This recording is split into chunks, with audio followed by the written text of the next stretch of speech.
Yo, what is going on, everybody? Hello, hello. It feels like so long ago that I went live. Even though I know I only missed one day, I missed Tuesday, so I apologize for that. But I was not in good shape. I'll be honest with you. So we got Andrew Johnson in the house. What is going on? We got Harris in the house. Good morning. Good morning.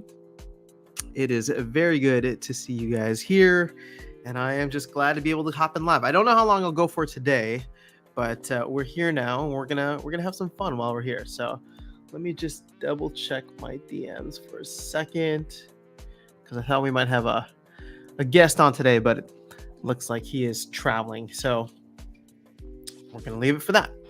Cool. So I have been making some sweet SPS. I gotta say, it feels kind of nice to earn in SPS. I'm just gonna come off the bat. It feels weird and different to not earn in DEC, but at the same time, I do have some liquidity put into LPs right now, so I'm getting a nice steady flow of DEC, and thankfully, it's easy enough for me to figure out Tribaldex. I know for a lot of other people, it's not. So the thing is, I think a lot of people are converting their SPS in the whole like little convert page here, but you're not getting anywhere near the value that you should be for your SPS in terms of SPS to DEC rewards. So, but let's go ahead and hop into a battle because why not? I like winning. So we'll do this to do a little warm up. Let folks come through. Oh, I haven't even had coffee in a couple of days. That's how crazy it's been. It's the little things, man. It's the little things. All right. So I think we want to go for speed here. Primarily. Oh.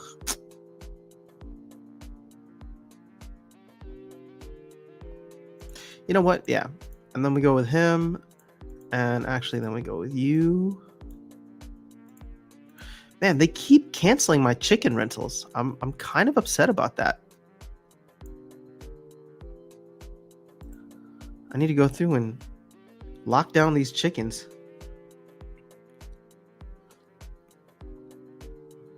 But so far it's been okay. There hasn't been like anything too crazy from this. Ooh, see, they smart move with the chicken on the back end there. That might be the game changer.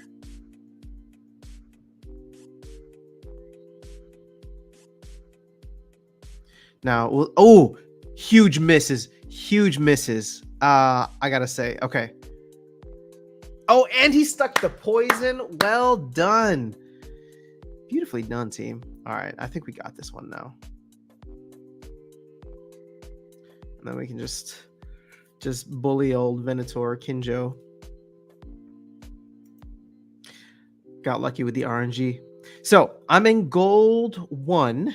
No, I'm not even in gold 1. What am I in? I'm in gold 2. Earning roughly, what was that? 0.8 of an SPS per win. My ECR is at 97-ish percent, 96, 97%. So it's not bad. I'll tell you that. It's not bad. Obviously, from a dollar perspective, it's way more than the DEC that we were earning. I think even with the little price collapse for SPS and it dipping below 6 cents, it comes out to like 6x still, 5 to 6x more. But let's actually head on over to Hive Engine for a bit because I'm curious to see. All right, so DEC dipped. Man, I would love for this to dip back into the low 6s again. That's what I was hoping for, but clearly it did not happen. Vouchers might be something I'm paying attention to as we get closer to Riftwatchers. Let's see. Chaos packs. That's a nice, healthy move. I mean, we were at what, $1.70? $1.80 maybe?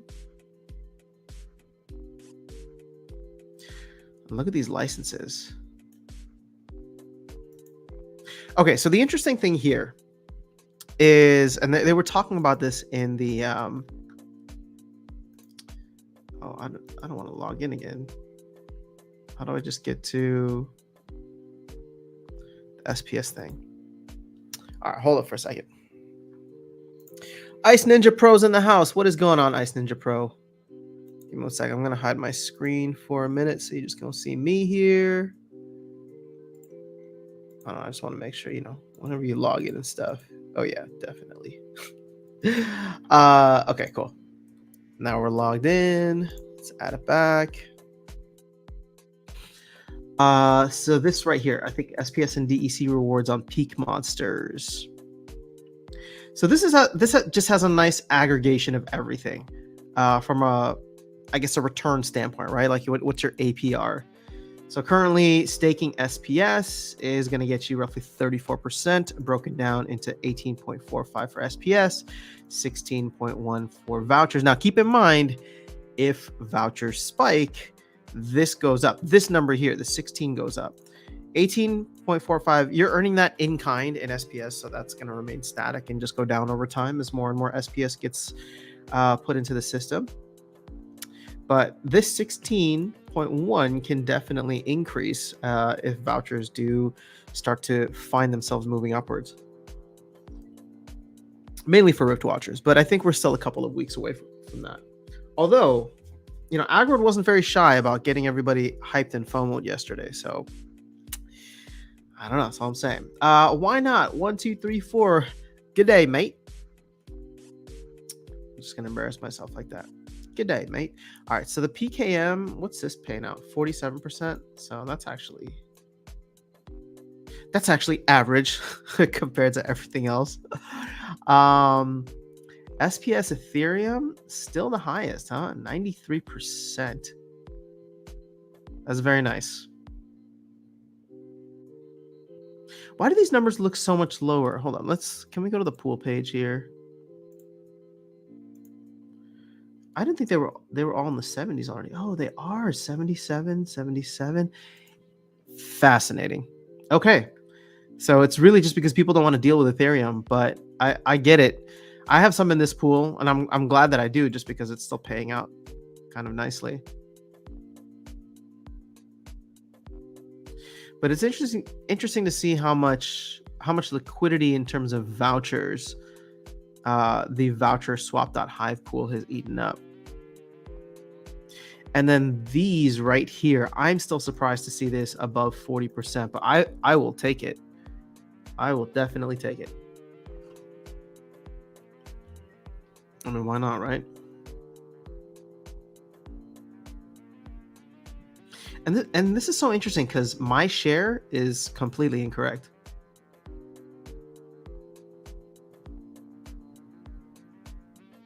I think I own a little bit more than that share of the pool, but that's fine. We don't need to get into that. Okay, so here's what everybody was talking about. With nodes, with SPS rewards for nodes coming online soon, like as in next week potentially, this I believe is going to jump up into like the 90% range and will be kind of on the same line as SPS Ethereum, or I mean even above this. So not saying that you should get a node, but there is the appeal for nodes there long term. And again, right, like that, I guess that depends on 2 token prices, if your APR. But what I like about nodes or node licenses as well is once tranche 1 is complete, right? And we're not close to that yet, but I can imagine like an end of packs, no, not end of pack sale, but like an end of like airdrop kind of thing happening where there's a massive rush in on licenses. No, this is not what I wanted. Just because like the floor price for these should technically jump, right? Like right now, okay, if you bought them in the pre-sale, you could have gotten them for like, yes, technically it's $1,500 if and when vouchers were $1, right? Because it was $1,000, I believe it was $1,000 worth of SPS and 500 vouchers. But as soon as it became $1,500, that kind of raised the floor price. Now we're still not anywhere near like the $3,000 price tag, but the floor price is definitely not below the 1,500. Now it has dipped a couple of times, but once we sell out of this, I believe the new price tag is going to be 5,000, which puts the discount for the vouchers, right? If you take the vouchers into consideration, at $2,500. So you grab one for 1,700 right now. I think that's what this is showing you here, right? So you can grab one with vouchers right now for 1,724. God, that seems like a pretty sweet deal. And you'll be earning a higher than 58% return on it. And we can jump into the math, but yeah, I don't know. It seems like it's going to be. Seems like it could be a good move. I don't know. I'm considering another node license, so we'll see.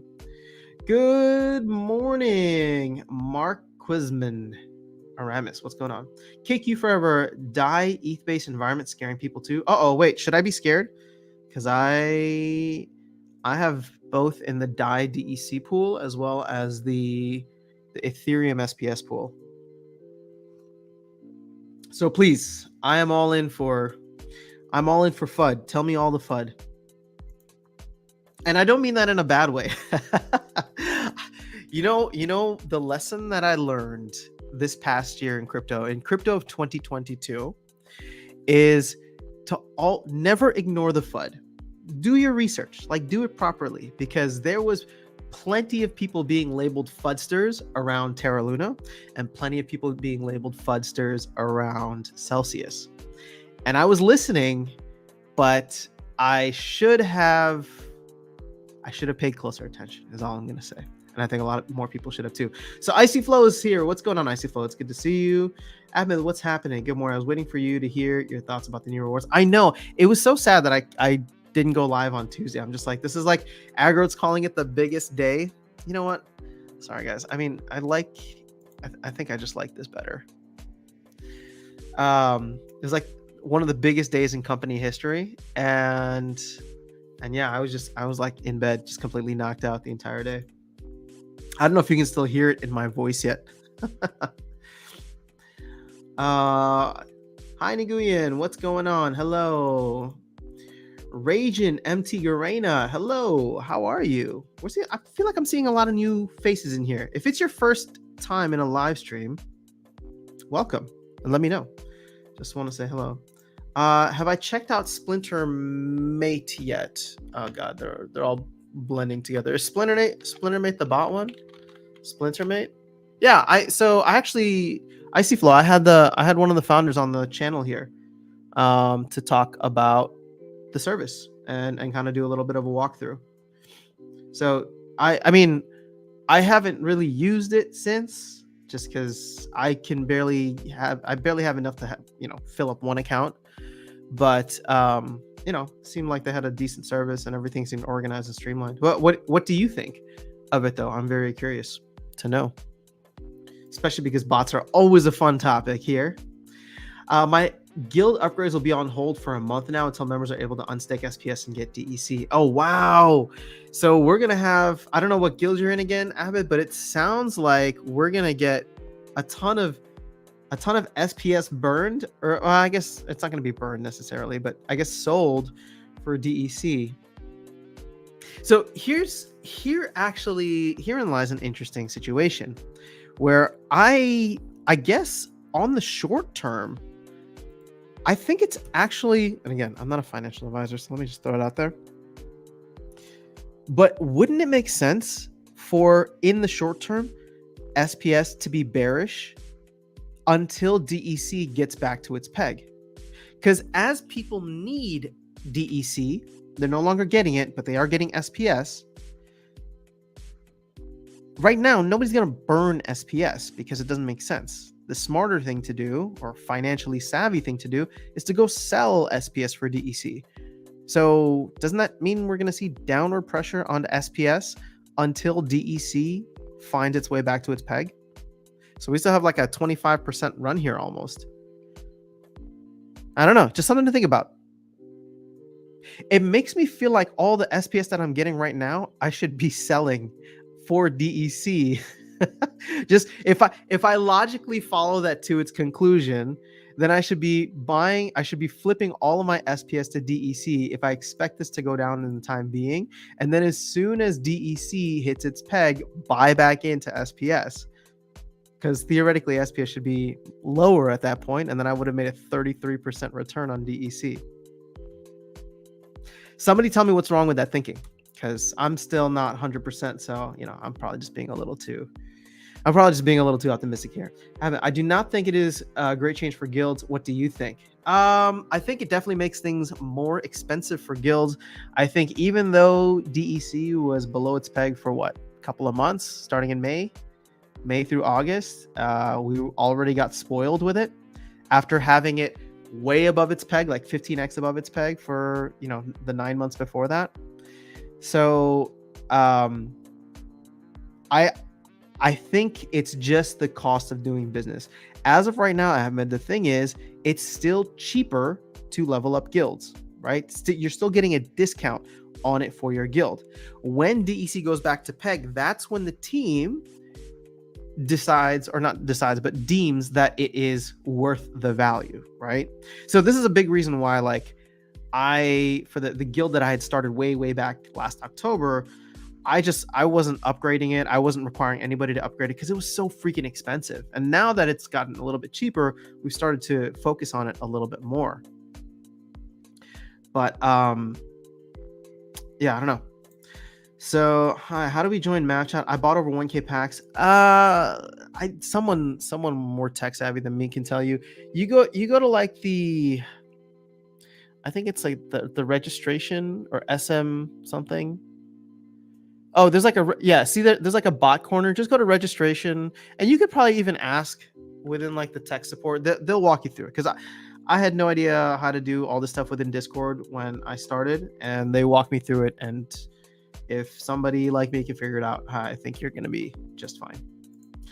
Eiffel Bridge, what is going on? Icy Flow. Oh, let's see here.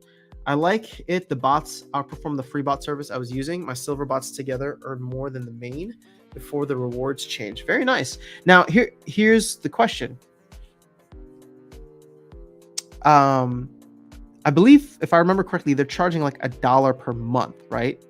So at this point in time, with the accounts that you have there, at whatever levels they're playing at, are you earning more than $1 per month? And I'm assuming yes, right? Because otherwise then the bots wouldn't be profitable. So my bigger question is, what is the least amount of investment into an account that you have, or the lowest level that's playing, that's still profitable, right? Because if bronze bots, right, if all 1BCX bronze bots are profitable, then we're still going to see a growth in automated accounts because the incentive is there.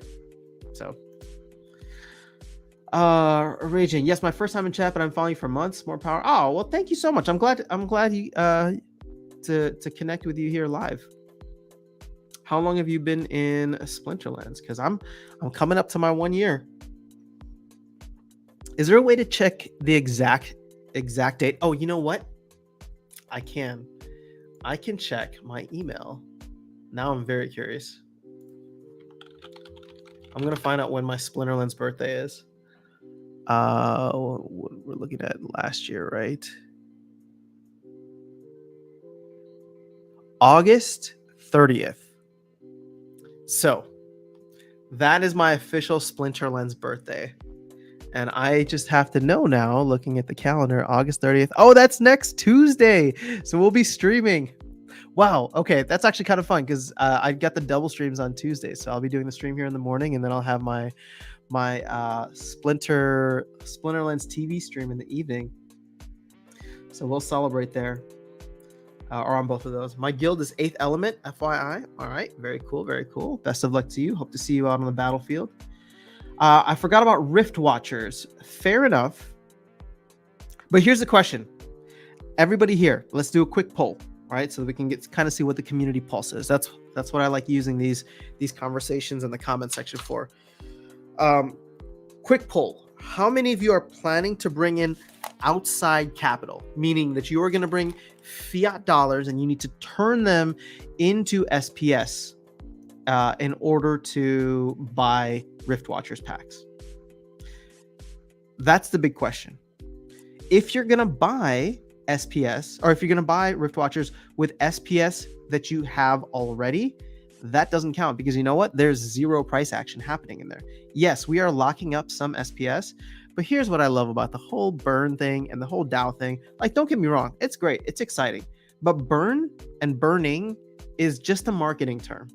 It has zero impact on the price. You could burn 99% of a token's supply, but if nobody wants it, nobody's going to buy it. Now, once it's burned, if somebody wants it and there's less to go around, then sure, the price action is probably going to be much more volatile and steep to the upside as well as the downside. But this is what I'm trying to get at here. Sure, we're going to lock up here. Icy Flow saying we're going to use up 10 to 15% of total SPS. That'll be great. But see, that does not guarantee price pressure, because I'll tell you right now, I don't know how much I at this point in time, I don't think that I am going to be putting in any more fiat. So someone like myself is not going to be adding in to the SPS price action. Does that make sense? And I would imagine all these whales who are just sitting on boatloads of SPS, they're probably not going to bring outside. I mean, actually, no, I shouldn't make that assumption. I'm letting you know for myself, and I would be shocked if I was the only one in the entire player base. Sorry guys, my voice is still getting back there. Hey bro, are you buying SPS now or waiting a bit? I am not buying it now. And am I waiting a bit? You know, Yellow, I don't know. I don't have a good answer to this. I mean, I was literally just talking about why I'm short-term bearish on SPS, even though I want to buy some. I'm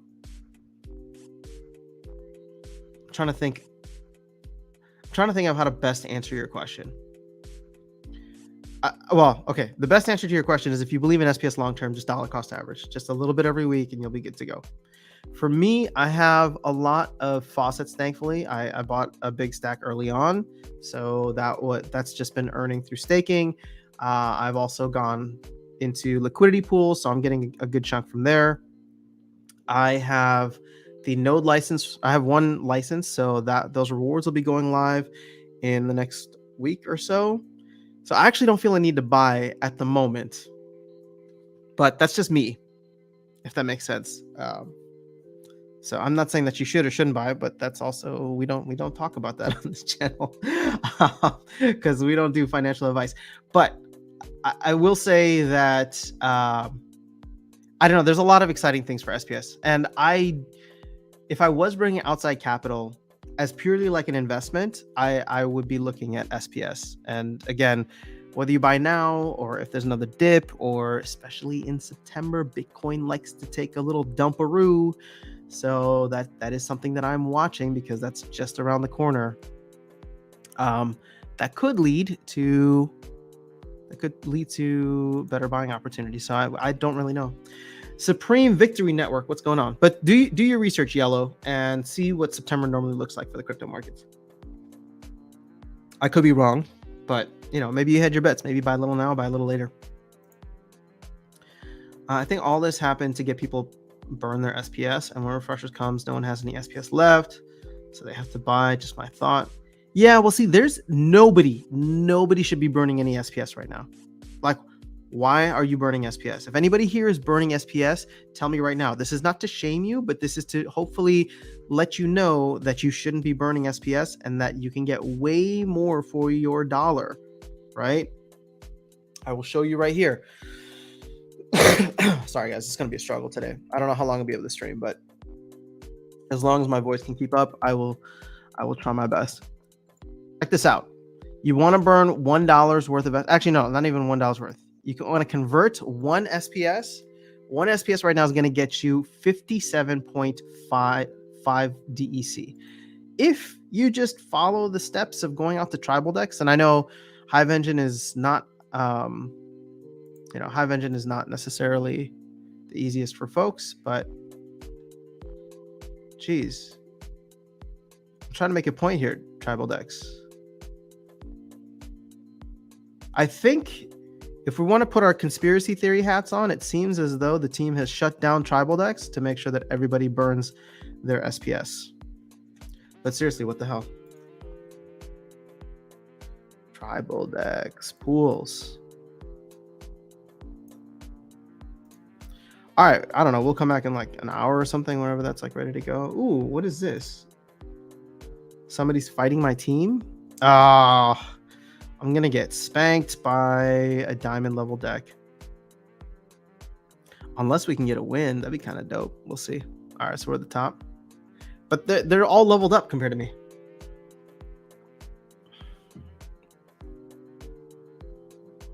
Oh, their dude has a retaliate. I don't even want to watch this, actually. That's what I get for entering in a modern tournament. Or a diamond tournament. Okay. Yeah, Tribaldex does not work, so never mind, guys. Looks like you have to burn your SPS. All right, sorry. So bronze bots don't do well with silver accounts. Oh, don't do well with silver accounts. Earn a few dollars a month. There you go. All right, cool. 5 days indeed. August 2021, same as you. Oh, nice. Today is my 1-year anniversary. Wow, so Icyful, you beat me by 5 days. That's incredible. I feel like you've been in this game way longer than me. So to actually find out that you've only been here for 5 days more, I don't know how that makes me feel. Maybe it just makes me feel underprepared. Because I always feel like I'm coming to you for information, Icyflow. Trying to get your perspective on things. Ashley's going to be using Fiat. Is this a different Ashley? Hi, Ashley. Are you new here? Because there's also someone called Ashley NFT Gaming, but yours is very much not that, and it has this cute dog on the cover or the profile picture. So, hi, Ashley. If you're new here, welcome. I will probably use outside money. Okay. No fiat. I have some liquid for it. Okay, so some people are using fiat. So don't get me wrong. It's not like I don't think there's going to be any buy pressure. I just don't think it's going to be as much as people expect. Now, that is not to say that with everything happening in the Splinterlands ecosystem, that SPS doesn't have a chance of doing some craziness, right? Because it's not Riftwatchers that I'm even most excited about. I think that I know other people don't agree, but I'm actually very bullish on GLS and some of the other things that they're working on, if those things are going to require SPS or have benefits for staking SPS. But that's just me, and I'm not really basing that on anything. So, all right, let's see. Yellow's asking, will you be buying SPS to stake? For example, for GLS, would you buy if you did not have much of it, like 7K? Would I buy if I didn't have much of it? Okay. Again, guys, this is just me. Yes, I would. I've been shouting from the mountaintops since the beginning that my biggest bag in this game is, and probably always will be, SPS. Just because I see that, like, I'm trying to listen to the team, and they say that they want to drive as much value to it. I will definitely be the first to admit that there have been times and there have been actions by the teams that have shaken my faith a little bit, especially over the summer with the node licenses and with just some of the things that they've done. But overall, I still see SPS as probably one of the most. I still think SPS is one of the. No, okay. I still would want to have the biggest bag of SPS as possible, right? Like, I've sacrificed my playing within this game because I've talked about this before. I've talked about it with Darkest Night. I've talked about it with other people.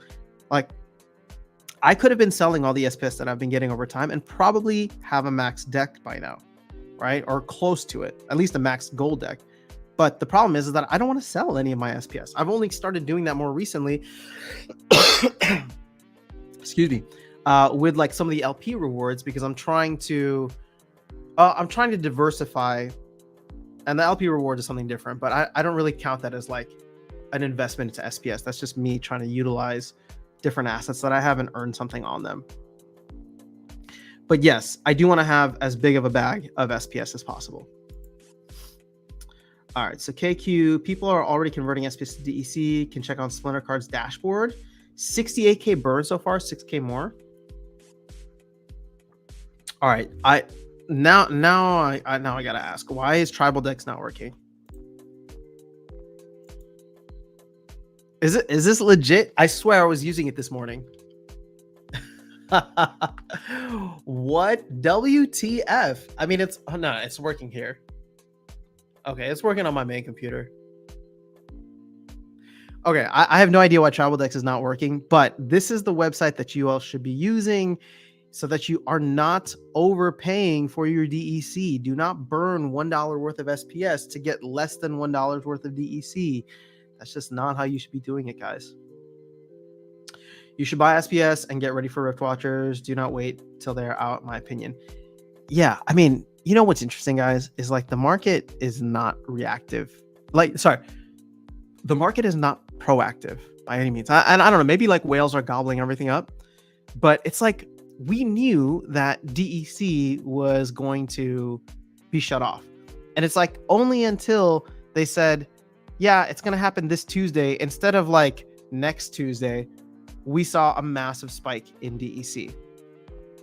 So I don't know like who was waiting and who bought that much amount, but I can see similar things happening for SPS and maybe even vouchers to a certain extent, just because that normally tends to happen whenever there's like a promo card or new release. So I don't know. Again, not financial advice. I'm just saying. It seems like the market is very reactive rather than proactive. So might be a good time to be proactive. Around 35% of SPS supply has been released, with half of that staked and most of the rest as an LP. Riftwatchers will eat up a ton of liquidity.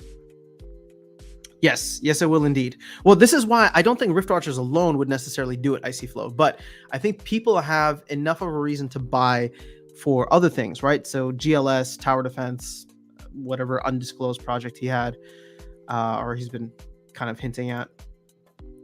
But yeah, sounds like if they want to buy like $100 worth, probably that's DCA, not a bad idea. Yeah, I mean, I would be DCAing if I could. I mean, the thing is, since I'm earning it in a bunch of different ways, I consider that my DCA. Excuse me. Did not Bitcoin crash in September last year due to China one time? It did not. It crashed, but I think it crashed literally the day that it went live in El Salvador. I think they were just trying to shut that down and demoralize everybody. I think it was like September 6th or September 7th. And it's just like a, I don't know, 20% drop or something like that. So Bulldog did a video yesterday about SPS burning to DEC. Okay, that's good. But again, nobody should be burning. Come on, Bulldog. You should be telling people to use Tribaldex. Nobody should be burning their SPS right now. This is horrible. You guys are just losing money. So I'm sorry to say it. Can swap on Hive Engine too. Dom, you're right. But you know, Hive Engine's kind of a pain in the butt. The UI is just not nice. And the fact that you have to go with a like in between. All right, it's kind of really bugging me that Tribaldex is just not working here. Should we check for a saved version?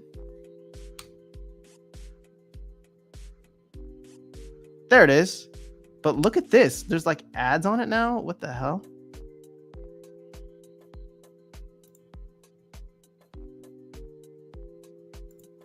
Okay, so can I go back to the point that I was trying to make? All right, Tribaldex sucks. So you know what? They've gotten you to burn your SPS. They've gotten Bulldog to make a video on it to make sure you burn your SPS. They don't want you to use Tribaldex anymore. So I don't know what the deal is. I'm gonna put on my conspiracy hat here. I don't know what's going on.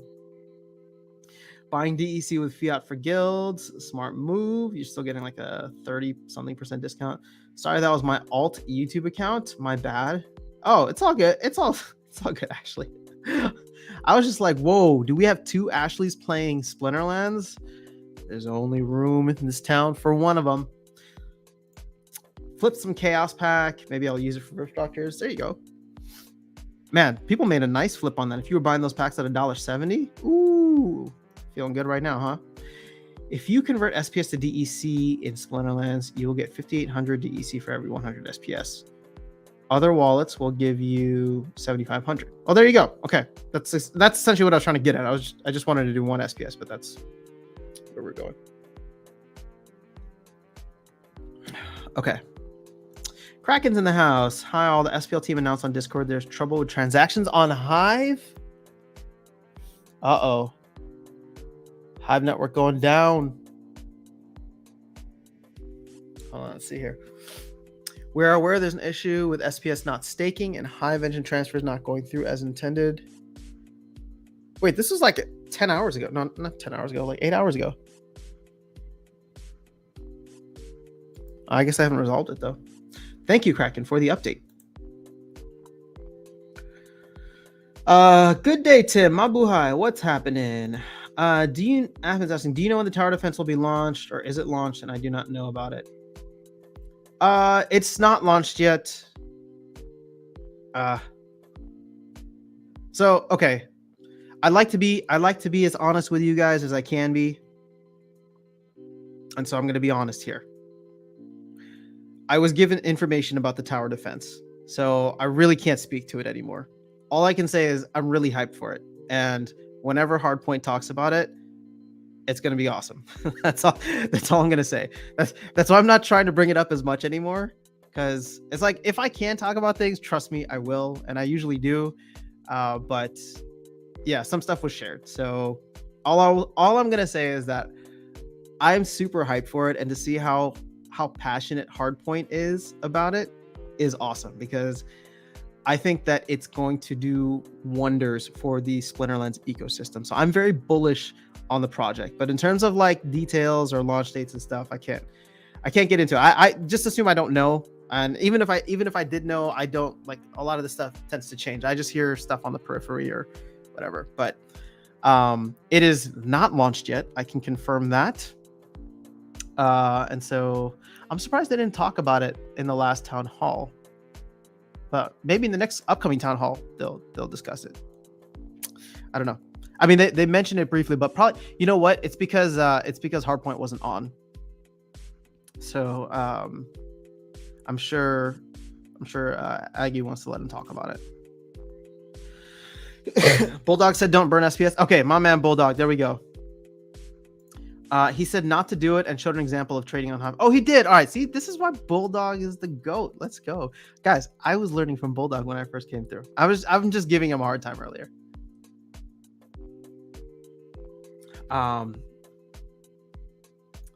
Bulldog did a 20-minute video telling people over and over not to burn. Okay. All right. Please, nobody clip what I was saying earlier and send it to him. I was just giving him a hard time. Did you notice how Peak Monsters is crap right now? Can't count on it renting my cards at all. Sometimes. What? You know, to be honest, I haven't done anything with my card rentals on Peak Monsters. I haven't changed my rentals and rental prices in the longest time, so people are probably getting a sweet deal off of that. So I can't comment on the issues, but I'll give it a try later. So Brian, are you still SPS bullish after they print quite a lot of SPS via battle rewards? Yeah, I mean, Brian, the thing is, this is all part of the plan. The moment I become not bullish on SPS is the moment they deviate from whatever the white paper says. So, let me put it this way. If there are things in which they change, right? So I've been kind of brutally honest about this on this channel, but I am not a fan of how they have changed. Like, I've been here for less than a year, and they have changed the DEC monetary policy like 2, maybe 3 times in the past year, right? So like, this is where the Bitcoin maxi in me like pokes its head out and is just like, well, this is like, they changed the monetary policy 3 times on this token in less than a year, right? Like, this is why Bitcoin is Bitcoin, because nobody will ever mess with it. It's like the hardest money on earth, right? And so when I see that happening, I'm just like, oh, that rubs me the wrong way. So far, they have done a decent job, a very, very decent job of sticking to the white paper. Now, they haven't stuck to the timelines because I think a lot of this was supposed to be happening concurrently, but they wanted to wait until the airdrop was done. Then they implemented certain rewards here and there. and they're going to implement more rewards coming soon, like brawls and oh gosh, what's the other one? Oh, validators, right? So excuse me. So all of that is still essentially going to plan. There's nothing for me to be like bearish about in that sense. Long term, right? Like for me, I just want to accumulate as much as possible. Now, does that mean that I think we're going to go to the moon next month or in 2 months? No. I mean, don't get me wrong. I'd love it if we did, but I'm not planning to see another $1 SPS until maybe the next Bitcoin bull run. So 18 months after the Bitcoin halving. So 2025. Like, y'all down to wait that long? Who's with me, huh? We'll just sit back and chill. So I'm still long-term bullish on SPS, but yeah. So Yellow is asking, is Tower Defense going to use SPL NFTs? If that's known. Sorry, 1 second, guys. Oh, whoops. The volume coming through okay? All right, yeah, I think so. All right. Is Tower Defense, if that's known? Okay, so Agro talked about this in Discord last night, so that's the only reason I'm going to go through it. But he mentioned that, you know, you'll be able to stake monsters and summoners in the potential like towers. So that's what he said on Discord last night. So I think it's safe to say that they're going to use some NFTs. Also, that's kind of the point that made Hardpoint super excited when he first brought this up a couple months ago, right? Or maybe a month and a half ago. He liked the idea of having two separate games that have interoperable assets, right? Or NFTs. So I don't know that that's necessarily like hidden, but I think we'll get more details on it as we go along. So Don's asking, Infidel mentioned an interesting topic about people who use DEC rewards on a daily basis to pay for rentals. Now with SPS coming staked, this day-to-day funding is not available. Thoughts? Yeah, I mean, it's going to make people buy DEC, and it's going to make them continue to buy DEC until we get to a point where DEC's buying pressure pushes it back up to peg. And once it's there, hopefully we reach some nice stable equilibrium.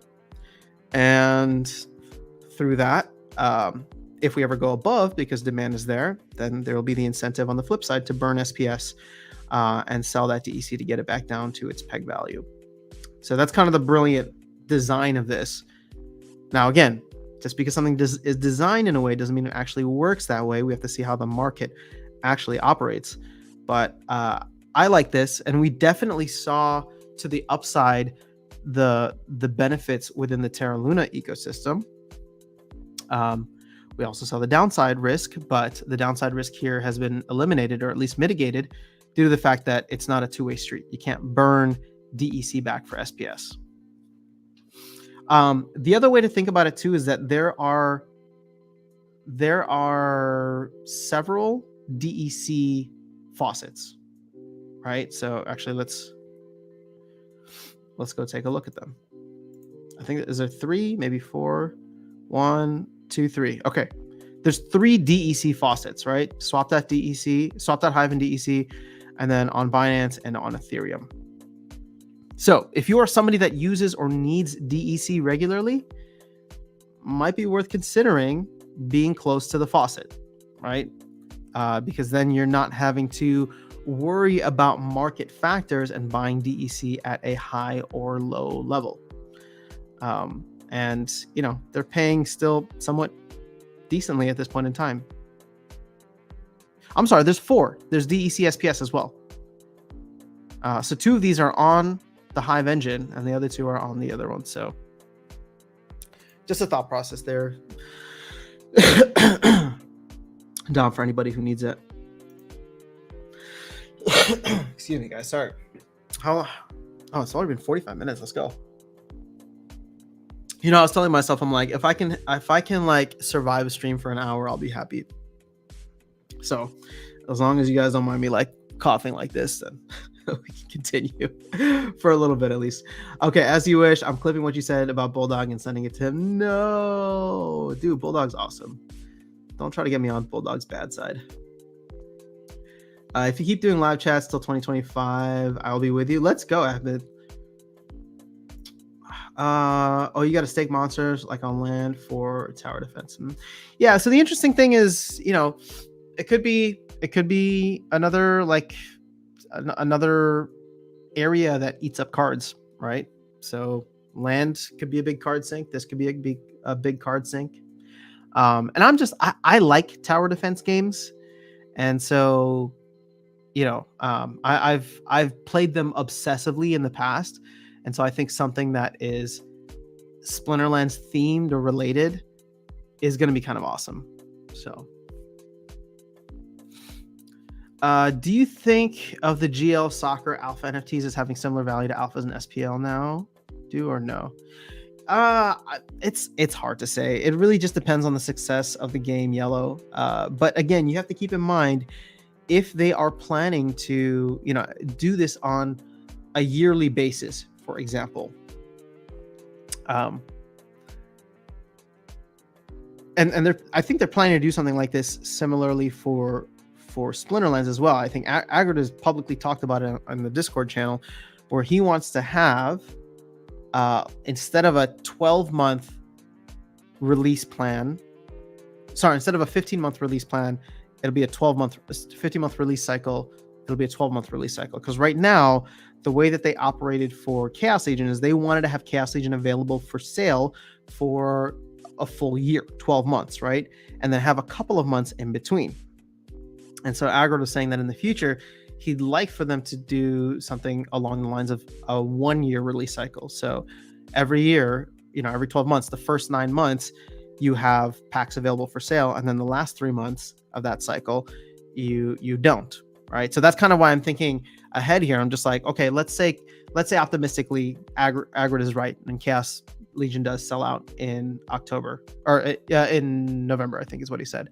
So what is that? December, January, February. We could probably expect Rebellion sometime around February. If it goes later than that, I think that's not what the team would want, because they went 5 months between Untamed selling out and Chaos Legion, and so I think that just felt too long for them, and it happened at a terrible time. I mean, an amazing time for the market, but a terrible time for new players coming in. Now, how is this relevant to bring it back to your Genesis League soccer stuff? Well, sports tends to follow a yearly cycle, right?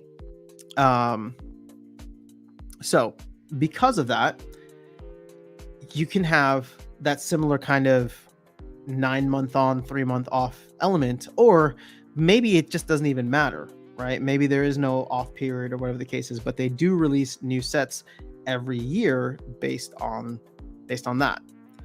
I can see that happening, right? Just because new players, new seasons, new teams, new stats. Again, we don't have any of the details yet for that, but it does make sense for there to be every 4 years, but every year.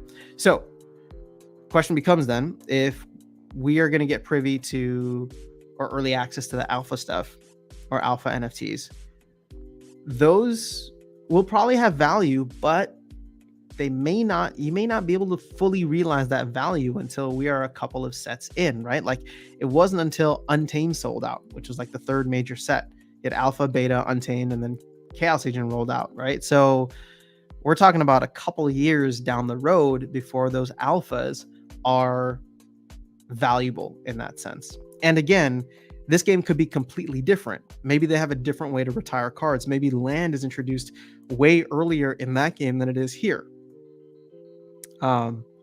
So again, I don't know,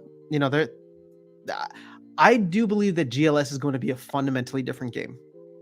And again, I'm saying this without any like inside knowledge or info. I just look at it. I'm just like, if I was the team developing a game with an entirely different audience in mind, I would probably want to make it like, I probably want to look at all of the missteps that we had from the Splinterlands side and see how do we fix those so that we like 10x overnight. You know what I mean? Rather than worrying about bots and worrying about exploits and worrying about all these different things. It's just like create a game that doesn't have to deal with all these things. So like my big thing, and I'll admit I'll probably be a little disappointed if they don't do this, but I actually think and again would be disappointed if they don't do a multi-turn type of game with GLS, because the biggest issue that you have right now in Splinterlands, whether you agree with it or not, whether you're neutral or not, doesn't matter. The constant issue is bots and automated accounts, right? And that's going to be in any and every game, any and every play to earn game, because if money is involved, you can bet that people are going to try to exploit the situation. You can't even blame them for trying, right? Because it's just human nature. It sucks, but it's human nature. Now, the beautiful thing about the approach that I or at least that I admire from the Splinterlands team is they're one of like extreme ownership, right? They don't ever want to be a you can play, you can't, you can play, you can't, right? For them, it's just like, let's design the economy from the top down so that it has the incentive structure that people don't mess around and don't exploit and don't do whatever. Did they get it right on the first try? No. Do they have it right now? Probably not, but I feel like they've done a great job in getting closer and closer with every iteration. So how do you try to mitigate a lot of that on the first get-go with GLS? Have something that's multi-turn, but have it be so that the games are still 5 minutes long. Like right now, we get 2.5 minutes to pick a team and then that's it, right? But everybody's excited about land because land will introduce this second element to battle where you pick your team and then you go in and you go in and you survey the battlefield, and then you can add in items and spells. And at that point, right, that second term adds so much complexity, but still it could be botted, and even multi-turns in GLS could be botted, right? So I'm not saying that that's not the case, but every other like element that you program in, it just makes it a little bit more difficult and makes it easier for humans to compete, in my opinion. So you think about something like soccer, a game as dynamic as soccer, right? Well, go ahead. Maybe you have 1 minute to pick your cards. Then it's 1 minute to play out that first round, right? There's two halves in soccer. So, again, like there could be some interesting elements here that they take with and I'm sorry, football for all the non-Americans. But there could be some interesting elements that they take from the sport itself and add it in that create these very natural turns, right? So you have your first half, you have your second half, you have your penalty kicks, whatever the case is, right? But in each instance, you got to do just a little bit, right?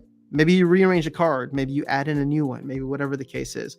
And just doing that based on what has already happened makes and keeps the game interesting, right? It's still auto battler to a certain extent, but now you have much more control. And I feel like they can do this from the get-go. They don't have to wait until land comes out to implement a second battle round. One second, guys.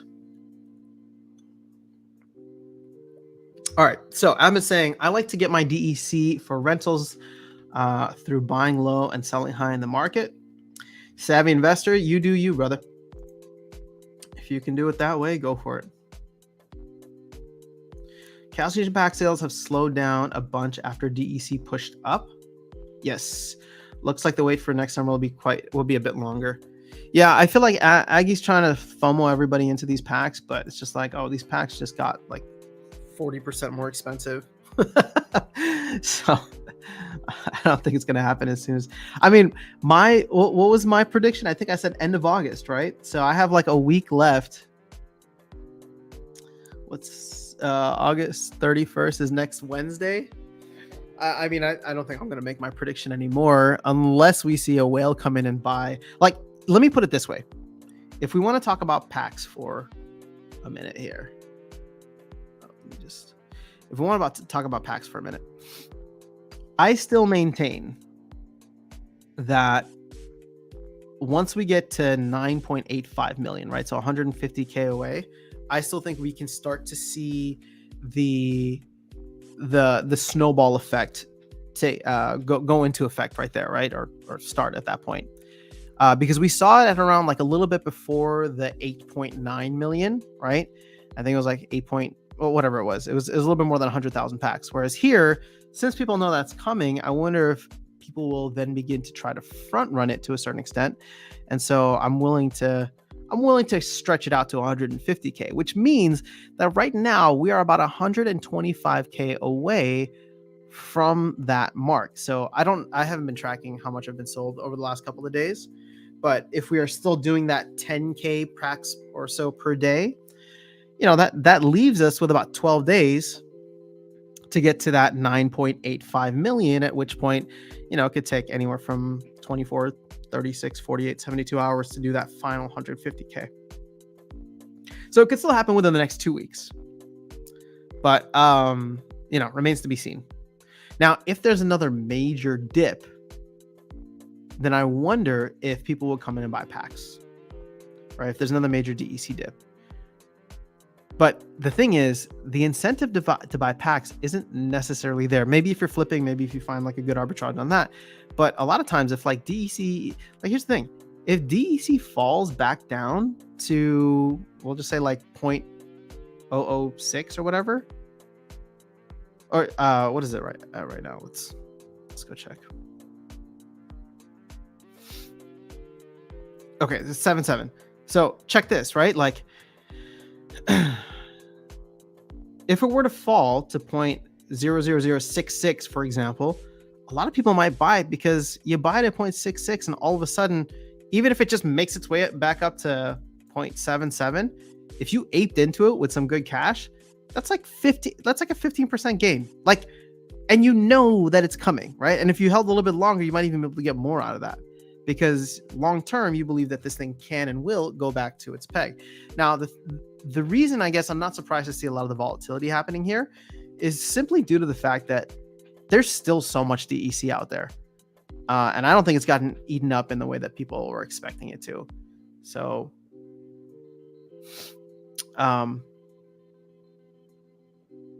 yeah, I don't know. I mean, I wonder who's holding on to all that DEC. I'm sure a lot of it is tied up in pools, but if we go to the top holders here, we might be able to even see DEC.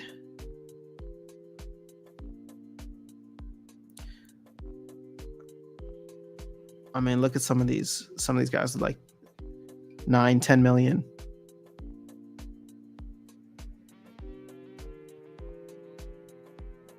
So just something to think about. Yes, bots, although multi-turn game like Gods Unchained also has bots.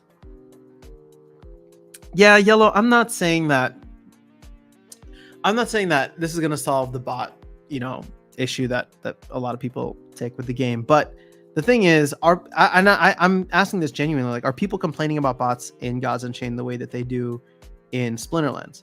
Are bots ruining the game there? Because think about it, right? Like, I haven't played Hearthstone, but I've played like MTG online against a bot. So a bot should be able to play against me. The question is how good does the bot have to be the more complex the game is? So right now, because of the fact that so many hands are dominated with a certain subset of cards based on a rule set, based on the league, based on the abilities, you can kind of get away with like just dominating the best hands. And that's kind of why people complain about the new player experience in Bronze, to be specific, just because of the fact that people come in and they're just going up against these optimized hands rather than it being anything other than, anything more so like using your skill and ability to analyze the situation, right? Like most of the time in Bronze, everybody's playing with level 1 cards and like, that's just that. Not sure if that'll help. Good ideas, though. Max Maka's in the house. What's going on? Good evening, Jay, from the Philippines. Much love to the Philippines. Did you get any good SPS rewards? I got 1 gold chest with 2 SPS. I got a gold chest with like, I don't know, maybe a little bit more than half an SPS. That's the only one. That's the only time I've gotten it right now. Level Up Life in the house. Let's go. Dude, ask me where the DEC is. Yo, can you stop? Dude, can you please just stop telling people about the DEC pools? Like, I don't know why you keep hinting at it, or you got to keep hinting at it in map chat, but that's my little secret right now. That's where I'm heavy. That's where I'm heaviest. That's where so much of my capital went, because to me that was a no-brainer. But now you got to go share our little secret level up life. Come on. I thought you knew me like that. All right, so I see Flo saying earn 220 ESPN last 2 days from playing. Wait, on a single account or across all your accounts? I see Flo. That's an insane amount. That's like airdrop numbers. Rift Summoner, what's up? Good to see you. Oh, live, yo. Just want to see if you got any videos today. Was wondering what you think GLS being a good opportunity or not. Oh, I'm actually curious to hear Level Up Life's thoughts on GLS. So Jay, Level Up Life, keeping your 1 minute plus DEC. Wait, you should. I mean, what are you just holding DEC for? Throw it in the pool, bro. Man, I'm slacking so hard on videos. It's all good. Life happens. I'm in love with the DEC pools. I know, dude. I know, but like, let's keep this love under the covers, all right? We don't need to let everybody know about it. I'm just kidding. I tell you guys here. I think I made a video saying that why they're my favorite a while back, but you know, NFA, not financial advice. I'm just trying to think of like, yeah, I'm just wondering why there isn't much. Somebody mentioned something about DAI being unstable earlier, and now I'm worried. So, you know, if anybody has more information on Ethereum and DAI, please let me know so I can take my capital out. Crime Poet. Ooh, new username. I don't think we've seen Crime Poet here before. Welcome to the stream. It's good to have you. I actually like bots because they provide easy wins. Nowadays, it's very hard to climb up leagues and increase ratings from Gold League and above. Crime Poet. For real. I know. Those bots, they're so easy to just stomp all over. You didn't ask enough why it's hard. Maybe those hard cons are actually bots. I mean, my favorites are the bots that somehow make it to gold with level 1 cards. And then I'm just like, oh, this is kind of nice. You speak of weak bots, though. Wait, hold on. Are you playing in Diamond? You're playing in Diamond, right, Siflo, if I remember correctly? 220 is a shit ton. What? How much have I made? I don't know. I keep claiming, so. But look at my battles. My battles have been trash. Also, like, I got so much love for the Archmage team, but their bot keeps losing. I'm the one that needs to go in and win these freaking games so that I get a chest. I have to tag myself in because all the bot does is show up and lose. I don't know what's going on. It's not right.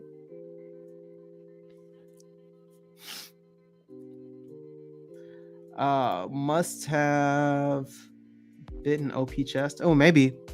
I mean, yeah, if you got one of those big chests in Diamond or Gold, or Diamond and Champion. And that's where it's at. Speaking of which, we're getting close to my 98% threshold. So we're gonna play another battle here. I don't want to give the bot another chance to lose.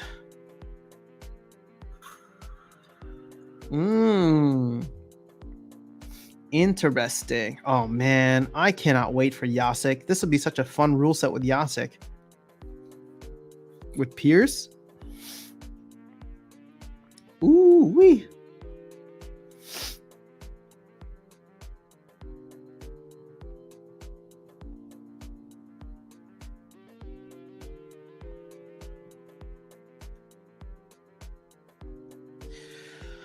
Huh. Excuse me. I guess we're gonna go Kalia. Boom, boom, a boom.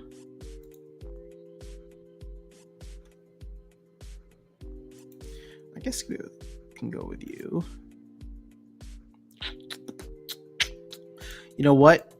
I still like my Dr. Blight. I have to throw him in. And I don't really play Kelp Initiate anymore, so this seems like a fun way to go about it. And actually, we'll throw Blight in front. Why not? That way, after he gets all that scavenge damage. Oh, see, look, we're playing a level 4 in gold 2.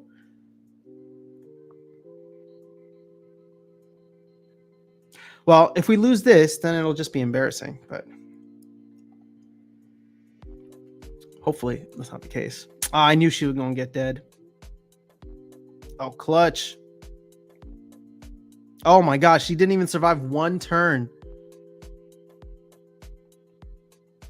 Holy crap. They hit him?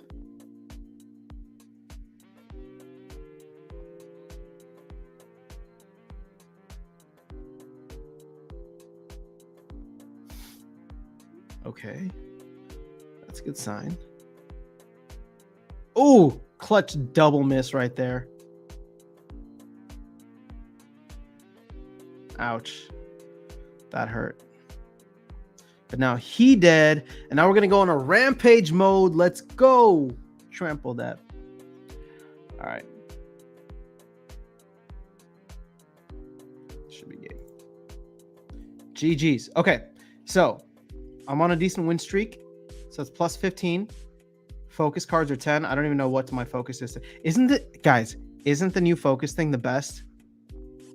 You got to agree with me, right? Because I have no idea what my focus is, like ever. I have zero idea. I just go in and I play battles and I pick the best team and it makes me so happy. I played with an alpha. Oh, Dr. Blight, the 10% for Dr. Blight. Let's go. All right, what else we got here? 15% for guild. So a decent amount of reward bonuses. So that got me almost, but not a full SPS. So how you're getting 220 or 110 per day Icy Flow? That's kind of insanity. Obviously, I love running into level 1 guys at gold also. That was in gold. Now I'm in diamond. Wait, you earned 220? Okay, you must have gotten a decent chest or something. Archmage has kept me around gold 1. Cannot seem to push out of it. And I have a decent deck. You know, Archmage used to do a lot better for me. Just saying. Now, they go on these massive losing streaks and they can't. I haven't been able to get out of gold too. Because I haven't grinded. I just try to not let my ECR go above 98. So I'll come in and like play a game every once in a while, or every hour, a couple of hours. And yeah, I've just noticed that like I come in and I'm like winning my games, and I come back to see it's lost all of its games. I'm just like, what the hell, dude? You're just wasting my ECR at this point. All right, so Crime Poet's saying, I think smart bots are still manageable, but coming across multiple leaderboard players when playing, even when I just reached gold 1 rating, is hard. Yeah, I can imagine. So I see flowing chest. Oh, see, you got lucky with a pretty sweet chest. Like I said, I think there was like 0.7 in my chest this morning. I'm curious though, how many chests per day is everybody averaging? Because since I can't seem to make it to, I mean, if I really tried, I'd probably be able to make it to gold 1. But sitting in gold 2, I'm getting about 5 to 6 per day.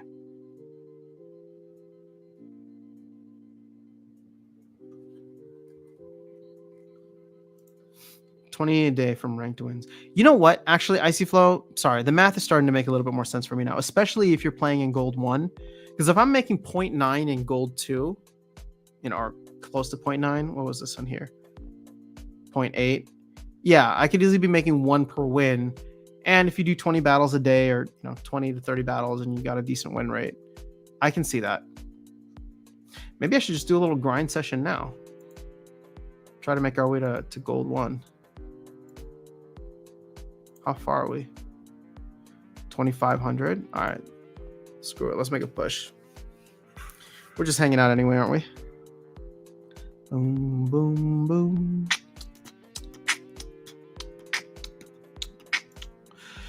I really want to play.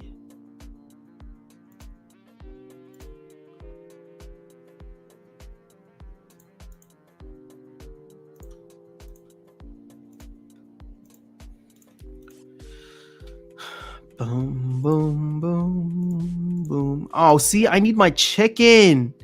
Y'all keep taking my chicken from me.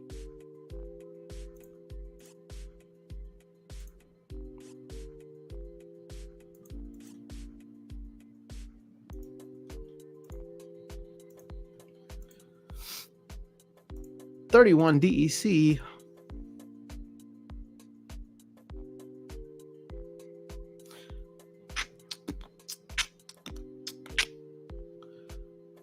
Come on. All right. Let's not run out of time here. I think we can get a win. Maybe. Maybe not. Who are we going for again? Oh, yeah, you. I need all my Pikachus in the house. You.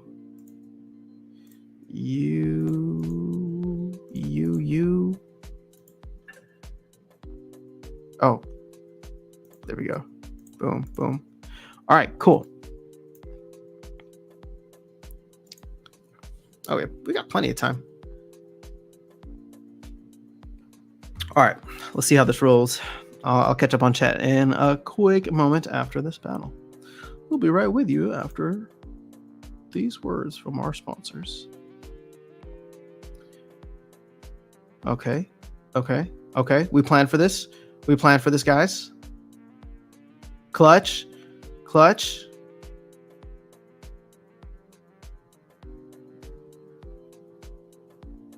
Okay, so we just have to survive long enough. Oh, it's like this dude still gets retaliated. Of course he does. Okay, so now we just have to survive long enough. Can we do it? Yeah, I think we can. Because he gone. Oh my gosh, by 1. Oh my goodness. All right, I don't know if we'll be able to. I think we still win this on fatigue because we're doing like 12 damage every other turn. We'll just let this thing play out. I just want to see how it goes. Boom, boom, boom.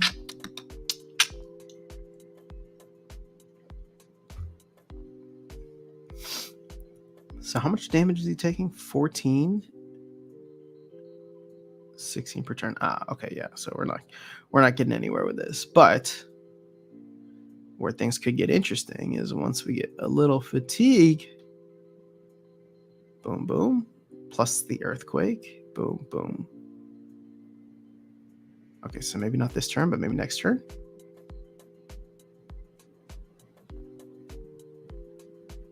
Bam. I love it.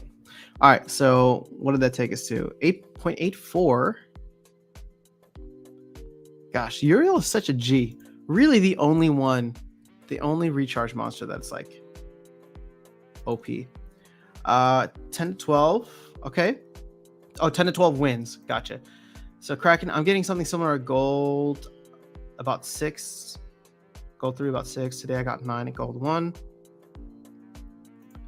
Tend to get around 9 at gold 1. All right, hey, that's fair. Wow, okay, so people are coming away with some good SPS loot at this point. Now, be honest, everybody. What are you doing with that SPS? Granted, I know it's still staked right now, but are you unstaking it? Are you planning to unstake it? Do you need to unstake it for any reason, such as maybe converting it to DEC to rent some cards, to get into whatever?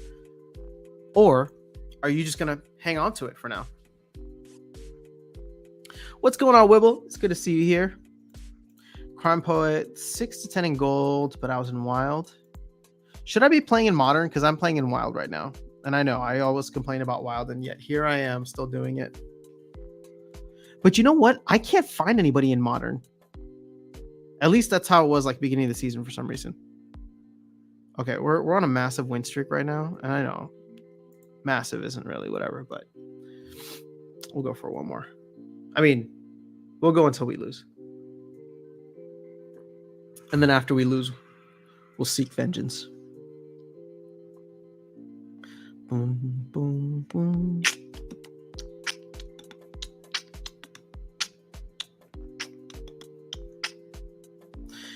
I see Obsidian at the gates. So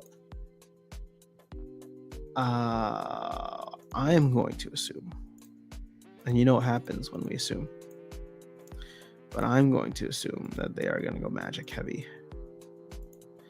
And so I just want to be prepared for that. So we'll go with one opportunity. You know, I should still get one of those creeping oozes.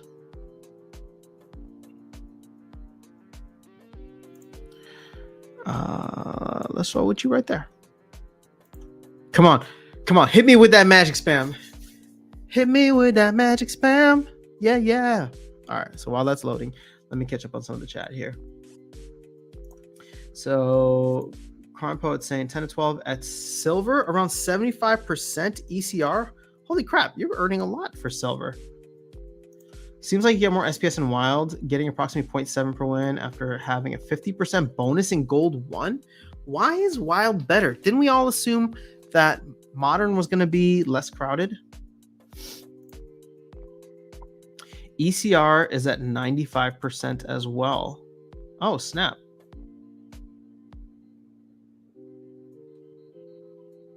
Nice, Dom. All right, so Bertu says, my alt plays in Modern and around 2K plus rank, and all of my opponents are like silver 3. Are you in gold? Or are you just playing in high silver? Bertu. Keeping it staked? Let's go. Who's excited about governance proposals? Does everybody feel like they have a voice? Like this is a democracy now? I'm hanging on to for now.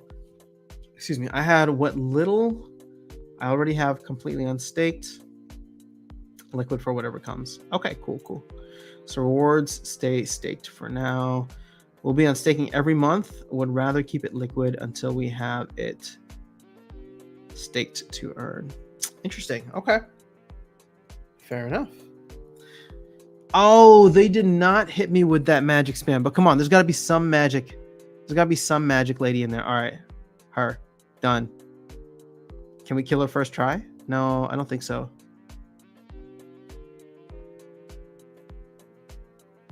Oh, but you know what? He gonna do it. Ouch. Why do I keep getting phone calls? Okay. Now that's what I'm talking about. Okay. Clutch.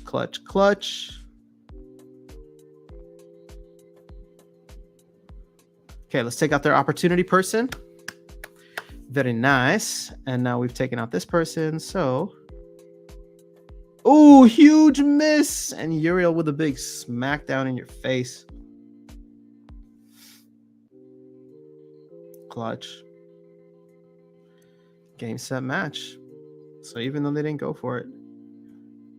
GG's, Jumbo. Oh, we earned 1.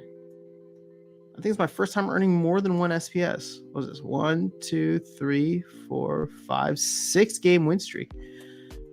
ECR is still above 95, so let's go for another one, shall we? All right, let me put my team in and then I will catch up on chat.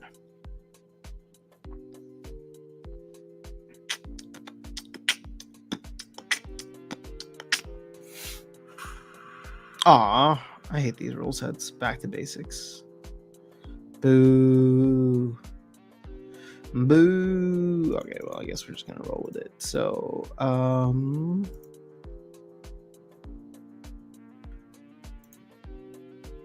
the thing is, I don't have any fat dudes for cheap.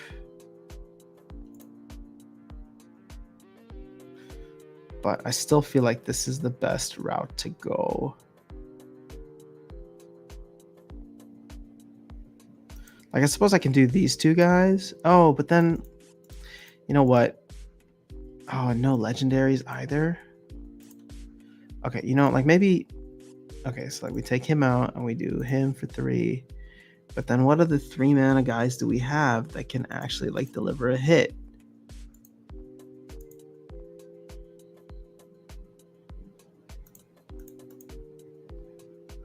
You know what? We're just gonna use them all as meat shields. So, you there, and we'll put Venari last. I think we gonna die. That's not good. It's not looking good for right now. All right, where did I leave off? Wild has more bonuses. That's true. Staking SPS so I can do badly in more tournaments. Man, I think I've had to take a step back from these tournaments because I've been getting owned where now I'm losing money because I pay the entrance fee and then I don't even end up in the top whatever I need to be to make my money back. I really wonder what kind of thresholds there will be for staking SPS for rewards. If the thresholds are too high, we could lose a lot of players. Al Rashid, first of all, it's good to catch you live. I know you usually come through and I see you in the comment section all the time. So just want to say it's cool to catch you here. My question for you is, what do you believe those thresholds should be? What league? Actually, here's a better question. What league? And I'm going to open this up to anybody or everybody. What league do you currently play in, or what level? Right? So gold, silver, all that fun stuff. And what do you think the minimum requirement should be within that league as a staking requirement to earn max year rewards, for example? Just a thought. We'll get a community pulse on this. All right, my guys aren't that fast. So their guys are really fast. Oh, but we gonna be so dead. I hate wild format. Now we lost. Dumb Selenius guy. Grandmaster is great on back to basics rule set. I mean, that's a great call out, M. I have definitely used him before. The only problem is it was 14 mana, so it just didn't seem like enough to throw him into the mix and have enough ammunition. If it just doesn't make sense in terms of ROI, people might stop playing. So I hope that's not the case. Yeah, I agreed. I mean, there's got to be something in there for people, because how many people are you going to get that play just because they love to play? So the master, yeah, I get my butt kicked in tourneys now. Y'all advertise it too much. Hey, Matt, I'm right there with you. I mean, the thing is, I can't enter into the ones where I know that I'm going to get my butt kicked now. So I can still do like the silver and gold ones, but modern ones, like those get filled up and I just get overpowered super easily. Morning, Diamond 5K. Okay, so Chris is saying you're in Diamond and you think that the minimum should be 5K staked. Champion should have 50K staked for Andrew Johnston. Interesting. Okay, that's a hefty amount, but I respect it. That's a tough question. Personally, I think it makes the most sense to have different thresholds in different leagues. Well, I'll repeat. That's what we're talking about. And this doesn't need to be a difficult question. It's what are you willing to pay? All right. What's the number that if they say here's the number, you say I stop playing? I want the number right below that. That's what I'm asking you. I play in gold 1. I'm hoping the threshold for me will be like 10K because it's hard accumulating now with no airdrop. Fair enough. Ooh, feeling the lack of airdrop, are we? Something like 100 to earn fair rewards in bronze, 500 for middle, 1000 SPS for max rewards in bronze. Okay, so we're up to 1000 for bronze, and then silver 300, 1500, 3000. Okay, just kind of throwing numbers out, but something like that. All right. I mean, again, this isn't like an exact science. I'm just more curious where you're coming from. I'm off to eat dinner. Eiffel Bridge. We'll see you later. Have a good time. My favorite Decrops YouTuber. What's going on? Can you tell me how to say your name? Is it David or is it like David? Because it's got that fancy E at the end. Also, I'm your favorite Decrops YouTuber. I just want to know who else is YouTubing Decrops right now, or am I your favorite by default? Is anybody else talking about this game? Speaking of which, Decrops Beta Edition launching in 5, 4, 3. Oh, you know why I'm not plugged in? I'm not hardwired into my laptop today while I'm streaming. Beta launches in just under 3 hours. All right, so if it's been a little laggy, then I apologize, guys. Also, thankfully, I haven't gotten kicked off of my own stream again. Oh, man. All right. We've somehow managed to almost hit an hour and a half, so I think we're gonna call it soon, so I can go drink some water because I'm all out now. Just go for drops. Anand, it's mentioned in the SPS white paper. Anand, okay, but those numbers are, I think they even say in the white paper, it's just as an example. It's not meant to be the exact thing. But you are correct. If somebody wants to get an idea of what they were thinking initially, you can go there.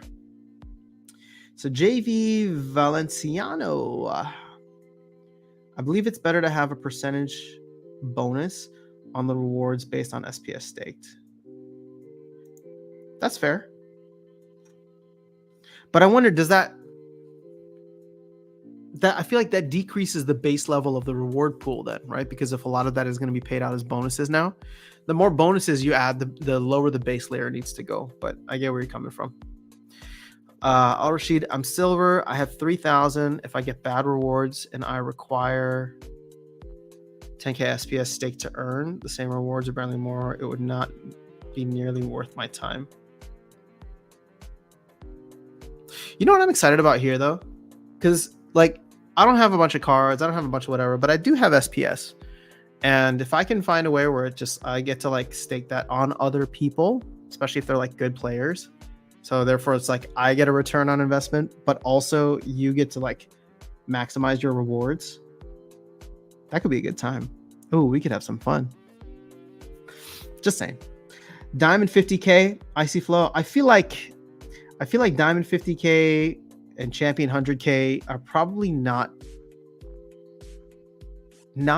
out of the realm of possibility.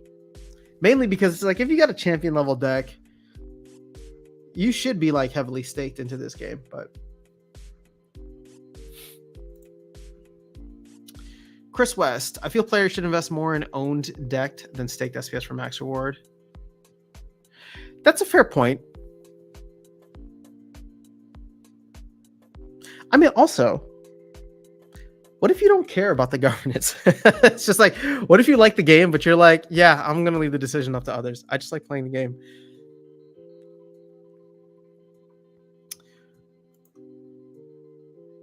Davide. Oh, cool. Davide would be the phonetic pronunciation. Is it Davide? Davide. What a cool name. Flaviano's in the house. Hello. Alex, I don't agree with the team on forcing people to stake SPS. They need to stay out of people's pockets. People should do what they want when they own their assets. Maybe you can get them to vote against that in the upcoming governance proposals. Forcing people to invest in the game that they're playing shows me that people are not investing in their desperate. Oh, that they are desperate. I feel like let's get into speculation time here, like we always do. The question I'm asking myself right now is, why has it not been implemented yet? Because keep in mind, this is the important thing to think about here. When this was written into the white paper over a year ago, right? So they released SPS end of July. I'm sure Matt was working on that white paper at least a month or so before that. So we're talking early summer of 2021. I don't know, genuinely, I don't know if all of these partnerships, collaborations, things that they've worked on, I don't know if any of that was even on their radar yet. I don't know if and when it came to their radar, but it sounds like a lot of stuff was happening towards the end of the year when everything blew up for them in a good way. So if they were looking at this on the white paper and they were saying, well, this is something that we wanted to do to have SPS have some sort of use case, right? Utility. But they didn't realize that there would also be GLS, and there would also be potential tower defense game, and there would also be whatever other things that they have coming up that they could use as utility for SPS. I wonder how much they're relying on it now and why it hasn't come out yet, because this almost seems like something that they could have and should have implemented while the airdrop was going on, because it was just like, okay, well, here we're giving out a ton of SPS, why don't we just implement this so people have a reason to stake it, right? Reason to keep it, so that they can continue earning. But they didn't do that. So I'm not saying that they're not going to do it or that they've changed their mind. All I'm saying is I'm curious as to why it hasn't been implemented yet. And if it could be something as simple as they just haven't gotten around to it. But I do wonder if it was the point that I'm trying to make here is I wonder if it was an initial use case or utility that they were thinking to give to SPS before all these other use cases and utilities came up. And now that these other use cases and utilities are up, they're wondering if they still want to create this, as some players like yourself see, barrier to the earnings within the game. So I don't know. We'll have to see. But I don't think anybody's really gotten a straight answer from Agrod or Yabamat on that. I mean, the last thing that we heard is that Agrod was saying that it's likely to come within a couple of months, right? But again, no specific details or what it'll look like. Well, but you're not forced to invest if you don't want. But forcing staked SPS is not desperate. People complaining about this are desperate to sell out of this game. The dev team is giving you a chance to be the best rewarded by staking SPS. Yes, you are. If I can't win and take my winnings at that moment, then they're forcing me to invest in their game. Well, Alex, they're also not forcing you to play the game. Sure, I understand if they change the rules now, then it's like, well, before I could earn without having to own this token. But keep in mind that the difference now, and actually it doesn't even really matter, if you've been playing this game for the past year, you have been getting SPS for free. And to a certain extent, because it was in the white paper, you and all of us, me, everyone, should have understood that this was coming. So staking SPS should have been a priority for whenever it was going to start. And so the big shift that has happened is that you had the airdrop, which went on for the past 12 months or so, where if at any point you were playing here, earning cards, holding DEC, like earning DEC from wins and then holding it, you were getting free SPS. Now, when you play, you are winning SPS directly. And that's directly being staked. So again, they're giving you the tools, I feel like, and they've been giving us the tools in order to make sure that we are ready for it when it happens, and hopefully at a place that is maximized. All right, everyone has a choice to unstake their SPS if they want. They're not locked in. True, KQ forever. Yeah, I'm still waiting for an answer about that DAI Ethereum thing. You got me worried. If ROI doesn't make sense for bot farms to buy SPS to have stake, then bots could be reduced severely, which would likely lead to higher price rewards. Yep. I'm just going to agree with you on that, Al Rashid.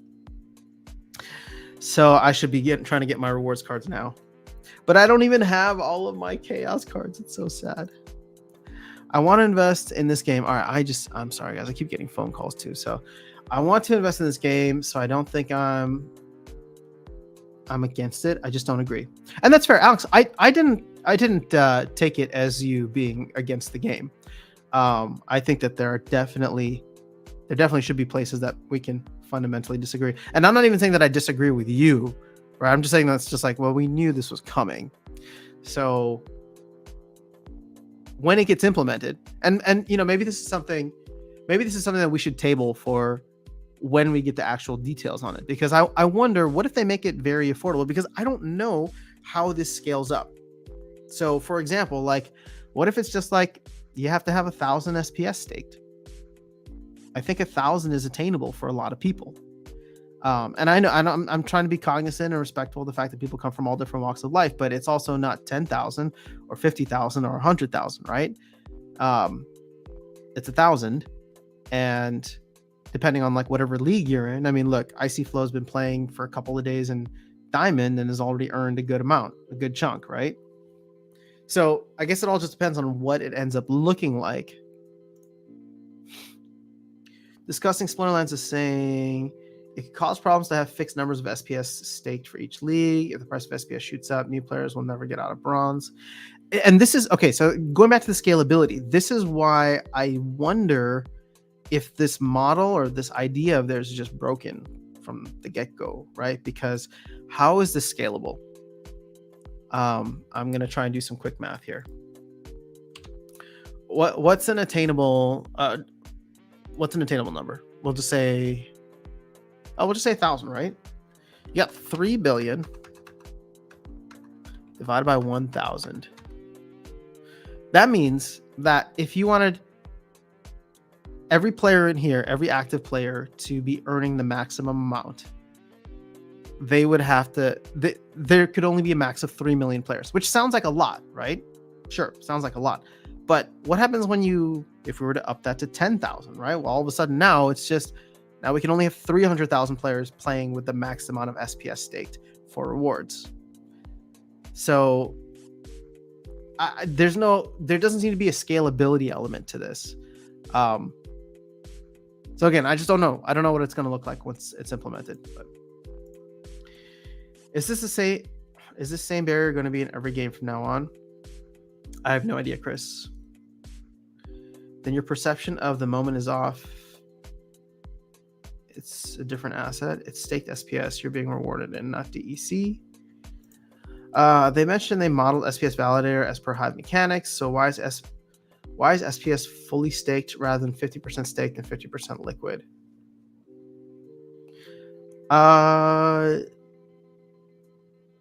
Well, if you're talking about validator, then we should be talking about the validator rewards, and I think that's all going to be liquid. But since you're talking about the rewards from battle, that's a good question, Anand.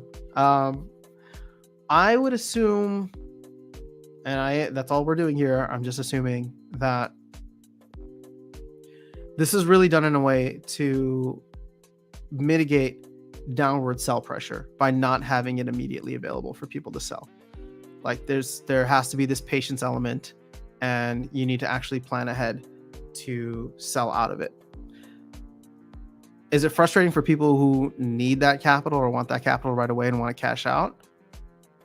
Definitely. 100% agree with you that it's very frustrating for it to go from a certain model for the last 4 years to now this model. But that's the way that they want to operate it. So I don't know, unless you can put in a proposal and get people to agree to change that. Hold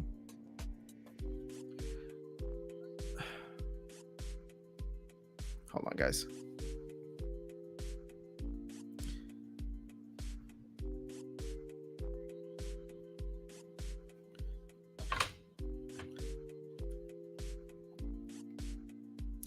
Unless you can get people to agree to that, then I don't know. All right, so let me go wrap up with a couple more questions here, and then I think I gotta hop off because I'm getting blown up like it's 4th of July. Oh my gosh, we haven't seen our sponsors in such a long time. Welcome back, guys. Welcome back. Okay.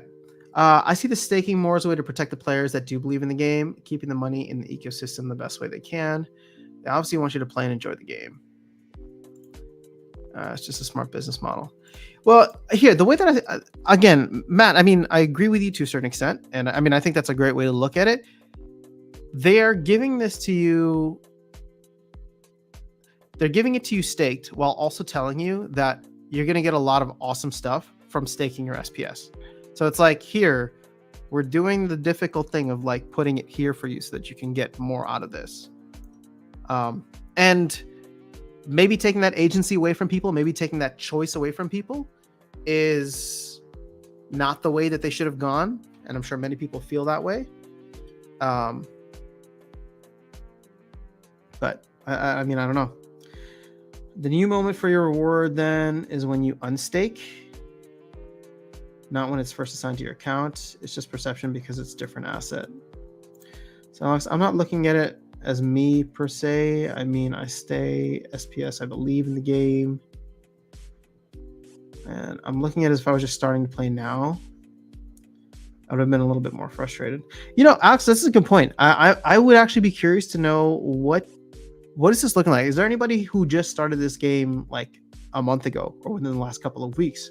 I'm very curious to know your perspective on this, because the thing is, Alex, they might not know any better. And I don't mean that to say like condescendingly. It's just like they weren't used to the way the system was before. So therefore it's like they have no context of how the change is monumentally different. Damn, missed a bunch of the stream. All good, Virus. We're just hanging today. I'm about to hop off because I keep hacking over here. The Pro Winner Rewards is way better now than before. If SPS stays or rises, but SPS on chest is, I think, way too low. Well, I'll agree with you that I haven't even gotten a single SPS from my chest. Only a fraction of one. Personally, I expect the SPS staking requirement to play out just fine. The updates lately have been fire. I don't expect them to hurt their real player base. Al-Rashid, I agree. And I feel like they've done a really good job listening to the player base. I know that there's some things that maybe people even still don't necessarily agree with, but on the whole, it seems as though they've got their ear to the ground and they're trying their best to make sure that they at least acknowledge a lot of the major pain points of the community. So this is why I say, right? Like I'm always a fan of like, if you got constructive criticism or like ways that you think that, you know, the game should be improved or the team should look at, like make your voice heard. Don't do it in like the tearing down antagonistic way, because a lot of times that gets tuned out. I mean, I try my best to, even on this channel, whenever people are being super negative, I really try to figure out like, okay, what's like the real issue? What's like stoking the fire for them? But for, you know, the majority of the community, it's still a crypto community, right? So what I hate about any community is just like, you bring something negative, everyone's just like, stop fudding. And I'm just like, no, it's not fudding. It's the ability to like think critically and be like, well, there may be a better way to do this, or you're not thinking about this group of people or this group of players. So whenever you have ideas, I think it's important to be able to push them out there. And I am a big believer in the DAO, right? I am a big believer in the DAO that, sure, it's not a real democracy and it's, you know, however much you have staked, but it's the best thing that we have to, or it's the closest thing that we have to, you know, the best ideas rise to the top. Because if the idea is good and it doesn't matter who said it, then like a whale could like it. A whale who's holding 3 million SPS could like it and put their support behind it. So I really do believe that, you know, ideas that have strong merit will be the ones that rise to the top. What's going on, DJ Bagman? Diego, what's going on? Have you seen prices for some neutral chaos cards like Zenith Archer or Zenith Monk, Insanity? I have not, but I hear people talking about them all the time. Are they spiking? Because I definitely did not max out mine yet. What's your take about auto stake on SPS rewards? Justin, are you asking if they should just be automatically staked? I would love that. I hate having to click the claim button. I think it's kind of annoying. It's kind of an added step that makes no sense. Is this SPL only, or can I ask anything you made a video about before? You can ask anything about I made a video about before, but I will be hopping off soon. So get that question in. Oh shoot, I'm like 6 minutes behind on chat. All right, we're okay, hold up. Let me catch up here. I'm going to try to answer all as many questions as I can as quickly as I can. But yes, it's not just Splinterlands. It can be anything. I mean, remember that one time we were here like a couple of months ago And I think we spent 90% of the chat talking about exercise and food. So yeah, it had nothing to do with Splinterlands. I like the staking mechanic. We keep forgetting it's a game. Tilly Tots, you're going on. We just got here. Welcome, Tilly Tots. I know, I'm sorry, Tilly Tots, but I gotta run. I've been on for almost 2 hours now, and I'm out of water. I'm still recovering, if you can hear it in my voice. My question is about Activate. Is it a Hive thing, or is there a safe link to get in that you know? I like ActiveFit. I just started posting about it recently. Wait, did I post a video about it? I don't think I ever made a video on it, but I've definitely posted within their sub Hive blog or whatever. It is a Hive thing. So if you just go to Hive Engine and look up their tokens, it'll probably take you directly to their website. So this would probably be the safest way. What is this, like the fit token? So if you just go to like this little thing, it'll take you to their website, and that'll be the safest way, so that in case you Google it and there's like phishing links or something.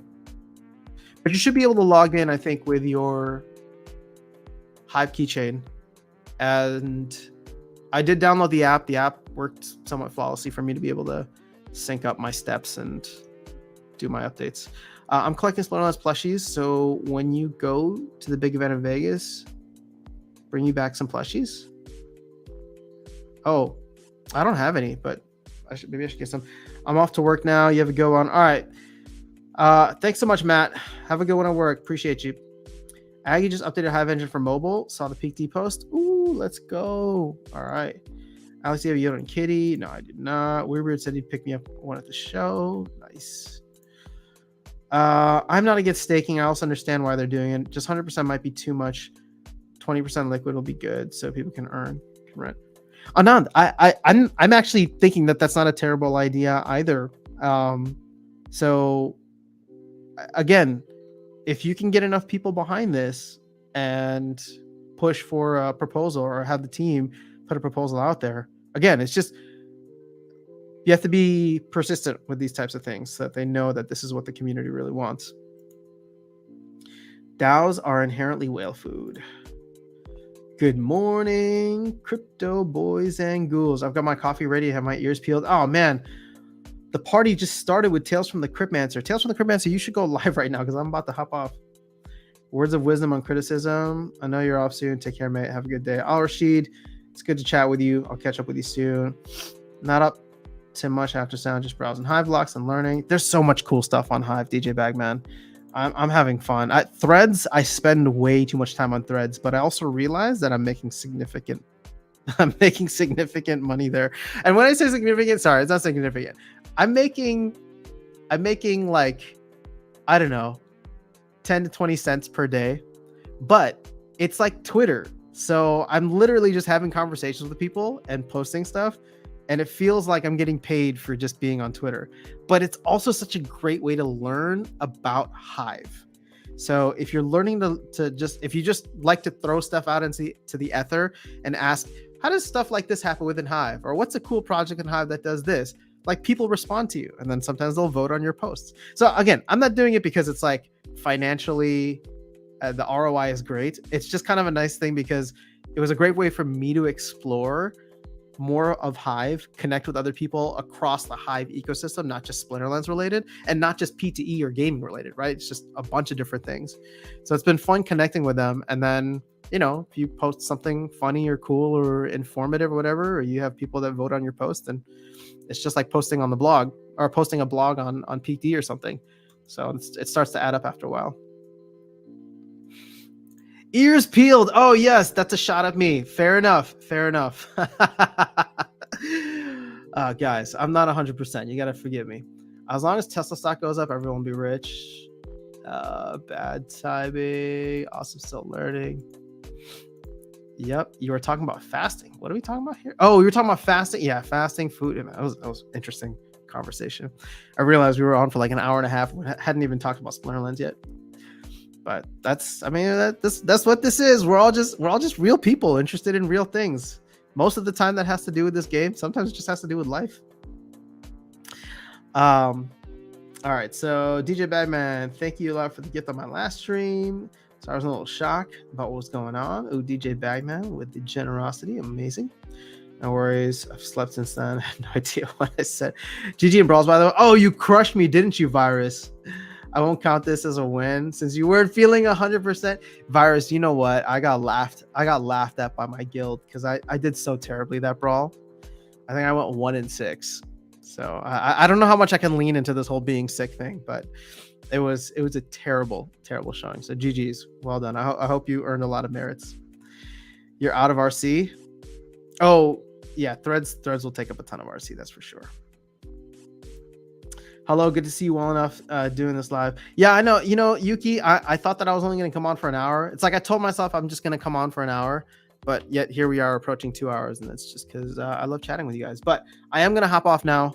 I got to call some folks back, some family. So I will catch you all here on Sunday. I got to double check with Darkest Night if he can still do the tournament. That lucky dude right now is either in or on his way to Hawaii, where he wants to host the tournament from the beach in Hawaii. So we'll see if we can make that happen. Other than that, I will catch you guys all soon. I will tell you right now, there's like maybe a small chance I do some like extra streams over the next couple of days, just because I'm kind of stuck at home anyway. So we'll see how that goes, but no promises yet. So if I don't see you before Sunday, then it'll be Sunday. But otherwise, have an amazing rest of your day. I'll catch y'all soon. Peace.